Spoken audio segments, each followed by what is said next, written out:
او د دې اونۍ تازه چاپ شوی پښتو کتاب د ولسمشر پیلوټ نومیږي چې یو داستاني اثر دی او په ننګرهار کې مومند خپرندویه ټولنې چاپ کړی. لیکوالي جاوید مسرور دی او په لومړي سر کې مې پر دې پوښتلی چې د ولسمشر پیلوټ کې څه دي؟ ولسمشر پیلوټ دا شاهان نومیږي. دا یو افغان ماشوم دی، ټولنیز ژبه ترې ژوند خواږه اخلي. په افغانستان کې 12 ټولګی لولي، په یو بورس باندې خارجي ملک ته ځي، هلته د پیلوټۍ زده کړې کوي. د زده کړو څخه چې کله فارغېږي په افغانستان کې تحول راځي.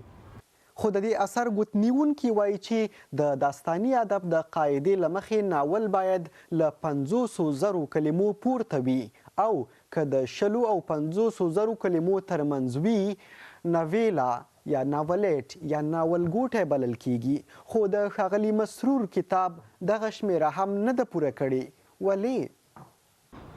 زما پلان دا ده که چیرې دا ناول وچلیږي زه دویم ټوکم راباسم چې هغه به د ولسمشر پیلوټ دویمه برخه وي، همداسې دریمه برخه او هغه د ناول لیکنې کوم اصول چې دي، کوم کلمات چې دي، انشاءالله دا ټول به په بر کې ونیسي.